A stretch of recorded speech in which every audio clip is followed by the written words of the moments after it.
विक्रम की पहचान उनको हो गई और भेद उसको दिया कि यहाँ पर आप बहुत बड़ा धोखा खा सकते अगर सावधान नहीं रहे तो। ठीक, जो सत्य पर चलता है उनके लिए रक्षक भी बहुत सारे बन सकते हैं। वीर वैताल आता है और कच्चे सूत के बंधा हुआ ढोलिए पर सोए पर उसकी रक्षा भी वीर वैताल कर लेता है। अंधकूप में गिरे नहीं। जब खापर आता है देखा कि वो ढोलिए पर सोया हुआ है और अंदर गिरा नहीं है, तो लाल आंखें करते हुए तिलकवती अपनी पत्नी जो है उनको कह रहा कि ये खापर जो आज दिन तक कभी धोखा खाया नहीं है, बताओ ये जिंदा कैसे बच गया है, अभी तक ये कुएं में कैसे नहीं गिरा? क्या तुमने इसको भेद दे दिया है कि आप प्रत्यक्ष देख लीजिए, यह कच्चे सूत का ढोलिया बना हुआ उसके ऊपर सोया हुआ है।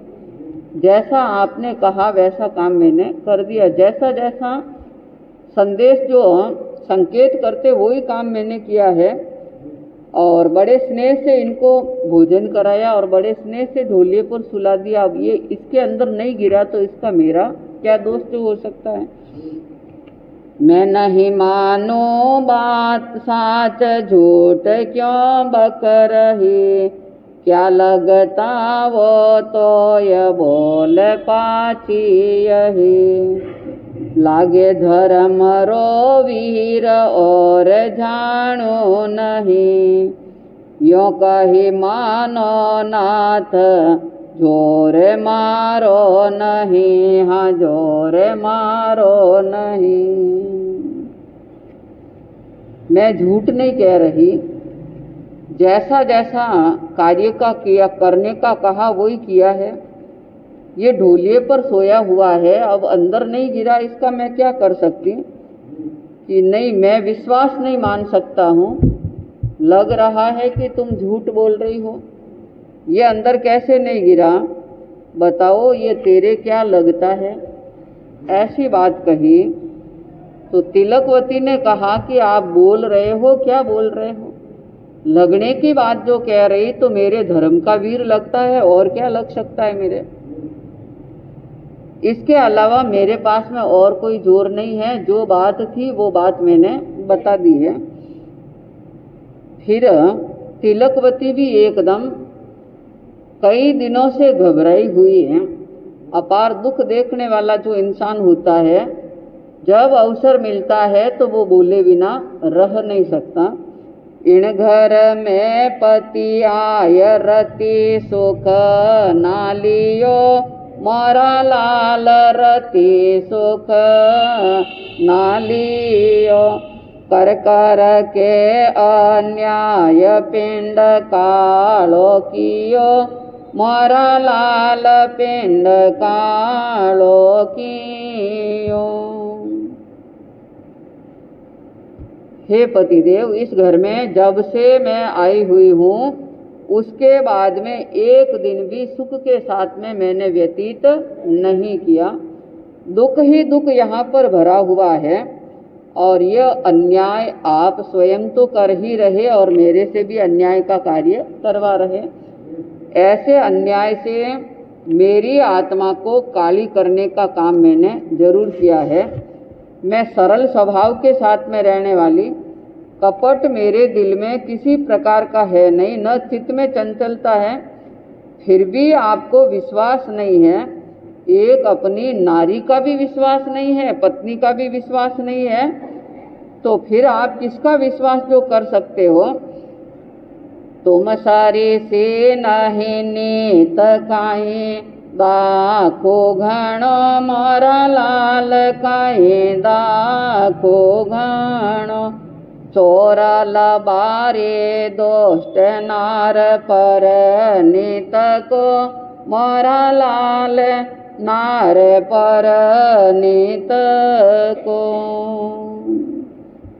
फिर भी आपको विश्वास नहीं है, तो आपके जैसे तुम्हारे जैसे इंसान को मैंने किसी स्थान पर देखा नहीं है, क्योंकि तुम चोर हो, लबारी हो, दुष्ट हो और पराई नारी पर नजर रखने वाले हो।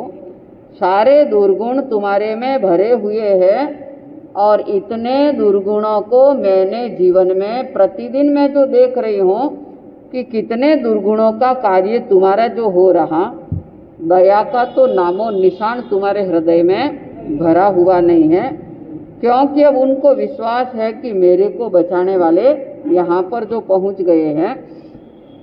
दया तुम्हारे दिल में नहीं और अभिमान में छकते जा रहे हो। ये अभिमान बहुत बुरा होता है इंसान का।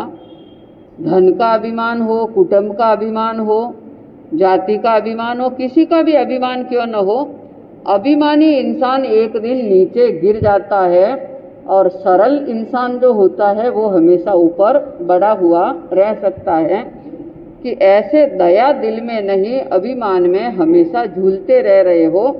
निरपराधी जीवों को प्रतिदिन मारना, अपने हाथों से कितने जीवों को मार दिया होगा, कितनों की हत्या कर ली होगी, कितनों की इज्जत लूटने का काम तुमने कर लिया होगा और कितनों को यहाँ पर ला करके बंदी जो बना दिया है, इस गुफा में कितनों को धर दिया होगा। कालिंधार डूबने का काम तुम्हारा हो गया है। अब किसी प्रकार से बचने का काम तुम्हारा रहा नहीं है और तुम्हारे साथ में रहते रहते मैं भी कालिंधार डूबने का कार्य जो कर रही हूँ। ये बात सुनते ही खापर इतना आवेग में आ गया, इतना आवेग में कि अरे ये नारी मुझे चोर कह रही है, लबार कह रही है, दुष्ट कह रही है, कैसे कैसे शब्द मुझे जो बोल रही है, ये शब्द मैं बर्दाश्त नहीं कर सकता। सामने बोल रही है, आज दिन तक इसकी हिम्मत नहीं हुई कि मेरे सामने कभी ये जबान खोल सके। आज कुपात्र मेरे सामने जबान जो खोल रही है, इसमें कोई न कोई रास जरूर भरा हुआ जो है। ऐसी जबान जो बोल रही है तो उसी तिलकवती के सामने पहुंच जाता कि तेरी जबान से जो शब्द निकले हैं उनका परिणाम तेरे लिए कैसा हो सकता, ये मैं अभी शीघ्र ही तेरे को बता सकता हूँ। मुझे आज दिन तक रोकने वाला कोई इंसान इस धरती पर पैदा नहीं हुआ है, मेरे काम में कोई दखल करने वाला इंसान इस धरती पर पैदा नहीं हुआ है, मेरे सामने कोई बोल नहीं सकता है। आज इतनी हिम्मत जो तुम कर रही हो, मेरे सामने बोल रही हो, अभी मैं तेरे को इसका फल चखाता हूँ कि इनका परिणाम किस प्रकार से भुगतना पड़ सकता है। जो ही तलवार नंगी लेकर के सामने आ रहा कि अभी तुम्हारा प्राणांत यहाँ पर जो हो सकता है, वही तलवार खींचता है और वैणी हाथों में पकड़ करके चोटी पकड़ते हुए आकाश की तरफ फेंकने का काम कर रहा है। वो रोते हुए कि जैसी बात थी वैसी मैंने जो बात कही है, रोवतड़ी रमणी बदे पापी ले ले प्राण, मारो रक्षक एक है श्री विक्रम राजान। सुनता विक्रम नाम को प्रजल्यो दूणो चोर, वैरी तोय बचावसी आकर के इन ठोर। थर थर धूज रही है कि इनके दिल में दया नहीं है, प्राणांत करने में कोई समय लगा नहीं सकता है। रोते रोते बोल रही है कि हे पापी, हे दुष्टी, अब मैं तेरे से डरने वाली नहीं, प्राण लेना है तो ले लीजिए, लेकिन मेरे प्राणों का बचाव करने वाले भी जरूर बचाव जो कर लेंगे। मेरा रक्षक है तो एकमात्र विक्रम ही मेरा रक्षक जो हो सकता है और कोई मेरा रक्षक यहाँ पर नहीं हो सकता। विक्रम का नाम सुनते ही जैसे अग्नि प्रज्वलित हो जाती है, उसी प्रकार की आग उनके हृदय में लग रही।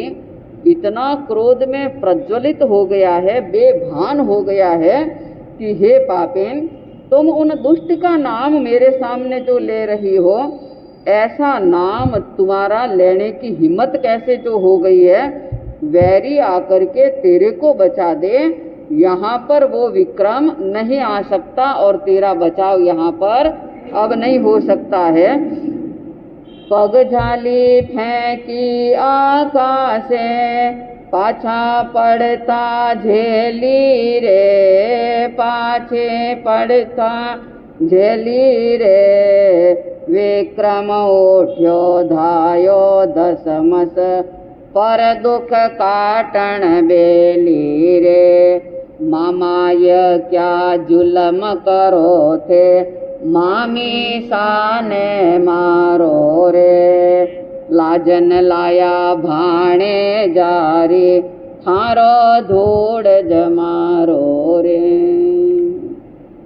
विक्रम निडर है, किसी से डरने वाला है नहीं, क्योंकि सत्य का बल उनके पास में जैसे ही पैरों के सामने लाता है और वेणी से उठाकर आकाश की तरफ फेंकने का काम कर रहा तिलकवती को, और विक्रम शीघ्र ही उस मंच से उठ करके सामने आ जाता। पाला के रूप में है, अभी तक अपना रूप प्रकट नहीं किया। वो सामने आते ही दुखों को काटने का काम कर रहा। मामा से कह रहा, हे मामा साहब, क्या जुल्म आप कर रहे हो? इतना जुल्म आपका कि मामीसा को मारने के लिए तैयार हो गए हैं। आपके मन में इतनी भी दया नहीं है, इतनी भी शर्म नहीं है, भाणेज की भी लाज लाने का काम नहीं है। मेरे सामने भी मामी को इस तरह से मार रहे हो। लगता है कि ये तुम्हारा जीवन नहीं है, एक धूड़ के समान तेरा जीवन जो हो गया है। नारी ऊपर हाथ चलाओ, भली करी ना मर्दी रे। जोश होय तो माँ पे पधारो, सारी गमा दो सर्दी रे। हाँ पर बोलियो राक भिकारी, कोण तू वरजण हारो रे। पालो पभणे बोल विचारी, लज्जाहीन घिवारो रे। सिद्धि कहता ओंधी सर दे, अकल नहीं एक कौड़ी रे। सारा नहीं सिर खा जाने, देवों मतीरो फोड़ी रे। तू है टण को इस दुनिया में, अणघड़ टोल अज्ञानी रे। खापर तू है पोरो लापर, मैं तो लियो पिछाणी रे। खावे टुकड़ा मारे घर नित, एक वार में आयो रे। जिन में थारा घर का मर गया, ओछो शब्द सुनायो रे। लूण हरामे दुर्गति गामी, लंपट चोर हत्यारा रे। एक रात में लखन थारा, झांक लिया मैं सारा रे। दीनहीन और दाह लगा के, पसर गयो तो पाडो रे। अब नहीं छोड़ो तो ने हरगिज, है लखनारो लाडो रे। बकबूरो थारो कर लेऊं, तो मुझे पालो कैजे रे। एक विष में ढाले जीतू, शाबाशी तब दीजे रे। मामा यह क्या जुल्म करो थे, मामी सान मारो रे। मामा यह क्या जुल्म करो थे, मामी सान मारो रे। हे मामा साहब, अगर इतना ही जोश है आप में, इतनी भुजाओं की ताकत है आप में, तो इस नारी के ऊपर क्या हाथ उठा रहे हो? आ जाइए मेरे सामने मैदान में, ताकि आपकी गर्मी को मैं अच्छी तरह से मिटा सकता हूँ। कितना जोश है वो सारा मैं आपका देख सकता हूँ। ये वचन सुनते ही खापर एकदम प्रज्वलित हो जाता है। कि अरे इतनी हिम्मत इसकी हो गई कि मेरी सर्दी मिटाने की बात जो कह रहा है, युद्ध की बात जो कह रहा है, खापर सामने आते हुए ओछे शब्द बोलता जा रहा है कि हे रांक, हे भिखारी, तुम कौन हो सकते हो कि जो मेरे को मना कर रहे हो, वर्जने वाले जो तुम आ गए हो कि नारी ऊपर हाथ उठा रहे, मेरे काम में कोई दखल यहाँ पर दे नहीं सकते हैं। अगर ऐसी तुम्हारी हिम्मत है तो तुम मेरे सामने युद्ध करके दिखा दो, मेरे से जीत नहीं सकते हो। पाला कह रहा कि हे लज्जाहीन, हे गीवार, अभी तक तुम्हें बोलने का भी ख्याल नहीं है।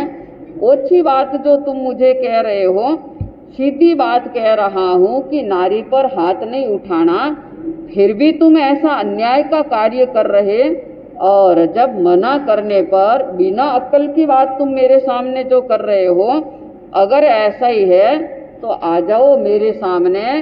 तुम्हारे सिर का ये मतीड़ा फोड़ने में मैं समय नहीं लगा सकता हूँ। इतना टणकाई की बात जो तुम कर रहे हो, मैं देखता हूँ कि तेरी टणकाई किस तरह से मेरे सामने चल सकती है।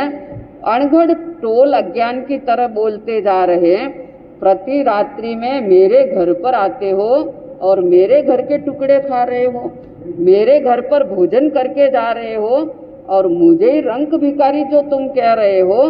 ऐसे ओछे शब्द जो बोलने वाले, तुम्हारी मैंने पहचान कर ली है कि तुम्हारे में कितना दम है और किस तरह की वीरता तुम्हारे में हो सकती है। ये वाणी से मैंने परख जो कर ली है। लूण हरामी कहलाने वाले जिसके घर पर भोजन कर लेते तो उनके साथ में कभी भी धोखा नहीं कर सकते। तुम लूण हरामी का काम कर रहे, जिस थाली में खा रहे हो उसी थाली में छेद करने का काम कर रहे। विक्रम का कहने का रहस्य बहुत अलग था कि मेरी उज्जैन नगरी, मालवा की राजधानी, यहाँ का माल लेते हुए भी लूण हरामी का काम जो कर रहे। मैंने तेरे सारे अन्याय, किस किस तरह के तेरे अवगुण हैं, वो सारे अच्छी तरह से मैंने देख लिए हैं। दीनहीन जो है उसके गले में फांसी देने वाले, दीनहीन के गले में दाह लगाने वाले, इतने कष्टों को देने वाले और पर नारियों को यहाँ पर ला करके एकत्रित करने वाले, अनेक कन्याओं को तुम दुख देने वाले, इतना इतना धन माल लूट करके यहाँ पर लेने वाले, ये सारा एक रात्रि में ही मैंने सारी तुम्हारी कर्तव्य अच्छी तरह से देख ली है।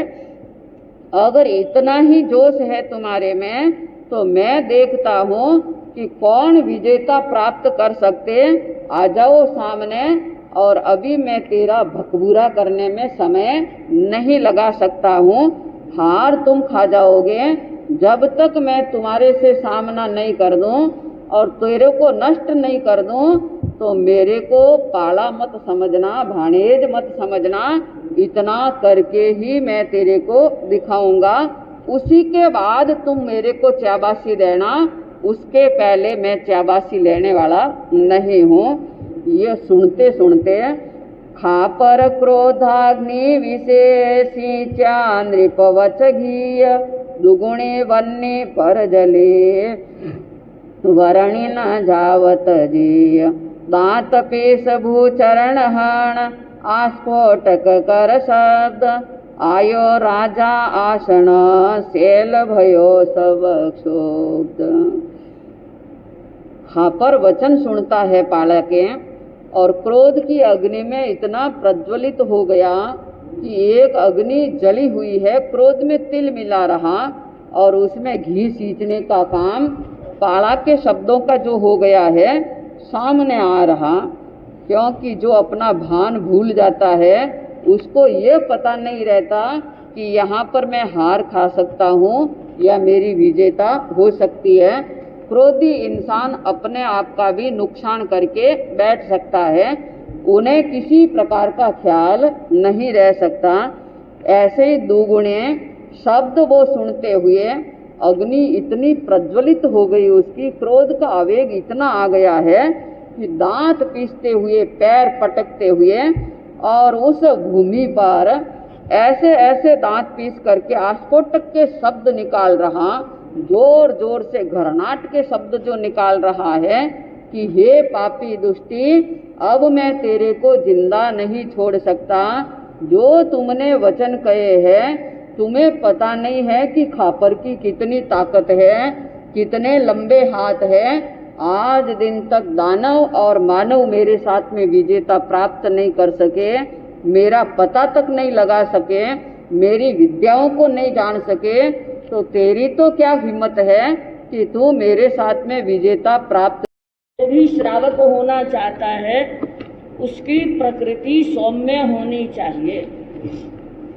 सौम्य का मतलब होता है जेंटलनेस, भद्रता, नेक दिल होना चाहिए, शांत प्रकृति वाला होना चाहिए। इसको कहते हैं सौम्य प्रकृति। बड़ा नोबल बिहेवियर करने वाला है, बड़ा सभ्य है, शिष्ट है, छोटी छोटी बातों पे वो तुनक मिजाजी नहीं करता,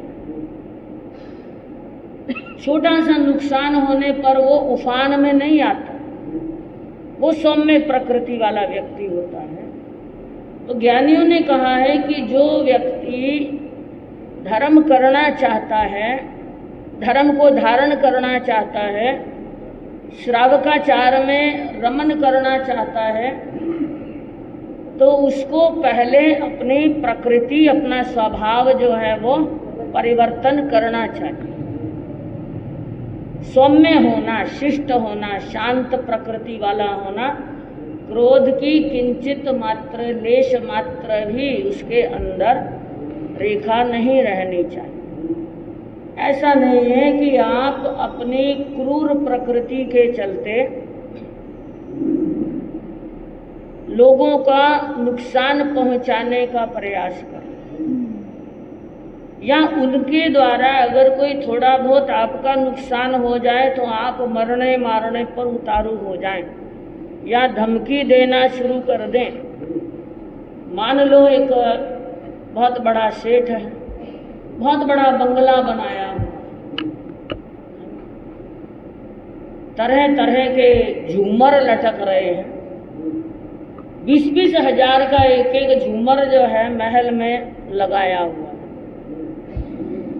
और एक आम आदमी 20,000 में एक कमरा बना लेता है, लेकिन वहाँ इंटीरियर डेकोरेशन में ही इतना खर्चा कर लेता है और बड़े अभिमान से दिखाते हैं, अभिमान से दिखाते हैं कि ये मेरा बंगला। साधु संत भी कभी पहुँचते फरसना करते हुए तो बड़े अभिमान के साथ दिखाते हैं कि ये मेरा, ये मेरे बेटे का, ये मेरे पोते का, ये भी और बना रहे हैं।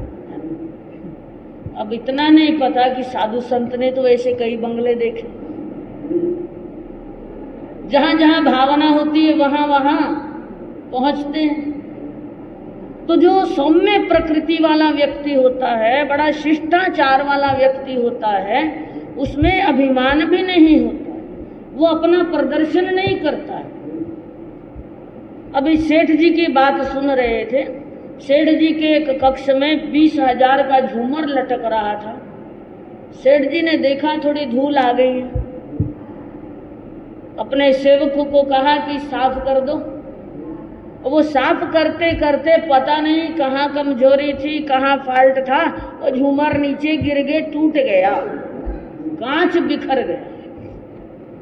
अब बात सेठ जी की थी, अगर आम साधारण व्यक्ति होता तो बुरा भला कहता, और यहाँ तक कि उसकी तनख्वाह से पैसे काटने की भी नौबत आ जाती। लेकिन वो सेठ जी जो थे, जितना उनके पास धन था, जितना उनके पास संपत्ति थी, वैभव था, उतना मन भी बहुत बड़ा था, अभिमान नहीं था, प्रकृति बड़ी सौम्य थी। कोई धमकी नहीं, कोई उस सेवक को डांटने का काम नहीं, कोई उसकी तनख्वाह से पैसे काटने की उसको बात नहीं। सिर्फ इतनी सी बात कही कि बेटा तेरे कहीं ये कांच चुभ नहीं जाए, तुझे लगी तो नहीं, ये कांच तेरे पाँव में चुभ जाएगा, पहले इसको सावधानी से साफ कर ले। बस इतना सा कहना हुआ। वो कर्मचारी अपने आप में ही अपनी गलती महसूस करता है, गिल्टी फील करता है कि सेठ जी का इतना बड़ा नुकसान करा दिया, हो गया मेरे हाथ से, लेकिन सेठ जी की भद्रता देखो, सेठ जी की शालीनता देखो, सौम्यता देखो, इतना नुकसान होने के बावजूद भी कितने प्रेम से मुझे कहा है कि भाई तेरे कांच चुभ जाएगा, बाकी काम बाद में कर लेना, पहले इसको इकट्ठा करके बाहर एक तरफ करके आया। ये सौम्यता होती है सेठ की। और बाकी तो नया नया पैसा आता है तो बोलता है ना, नया नया जो सेठ बनता है तो वो ज़्यादा ऊंची बात करता है और ज़्यादा बखान करता है अपने धन का। लेकिन जो गहरा होता है, पुश्तैनी रईस जो होगा ना, उसके अंदर अभिमान नहीं होता, वो बड़ा शांत प्रकृति का होता है, सौम्य भाव में रमन करने वाला होता है। तो ये एक धर्मात्मा होने का एक सद्गुण है कि वो अपनी गलतियों को करने वाला, अपने प्रति गलत करने वाला, अपराध करने वाला, उसको क्षमा का दान दे देता है। और जो क्रूर प्रकृति वाला होता है, वो अगर सब्जी में नमक भी कम हो जाए तो भी थालियां पटकने में देर नहीं लगाता है। ये बात इधर की होती है, क्योंकि ये थालियां नहीं पटकती हैं, ये तो परोसती हैं थालियां। अन्नपूर्णा का भंडार होता है। तो वो बात अलग है कि कोई घर में कलह कलेश का वातावरण हो, कोई बहू बेटी इस तरह की घर में आ जाए, वो भले ही बर्तन बासन पटकने वाली हो सकती है, लेकिन जो सौम्य प्रकृति वाला होगा वो ऐसा काम नहीं करता है। सब्जी में नमक कम हो तो चुपचाप खा लेता है, बाद में शिकायत कर लेता है, वो भी बड़े प्रेम से कर लेता है कि कोई बात नहीं, इतना काम रहता है घर में और थोड़ी बहुत चूक हो भी जाए तो कोई बात नहीं, ये तो पुण्यवाणी से परोसी हुई थाली मिल रही है, इसको मैं शांत भाव से, सम भाव से मैं भोजन कर लूं। यहाँ ये सौम्य प्रकृति होती है। चाय में शक्कर ज़्यादा गिर गई तो भी फटकार, पता नहीं मुझे डायबिटीज है, मैं इतनी मीठी पीता हूँ क्या, बरसों हो गए चाय बनाते बनाते, क्यों शक्कर उजाड़ने में लगे हुए हो, न जाने कितनी कितनी बातें जो हैं वो आ जाती हैं। और कई बार तो सासुएं अपनी बहुओं को इस गलती के कारण उनकी 7 पुश्तों को, पीहर वालों को कोसने से भी पीछे हटती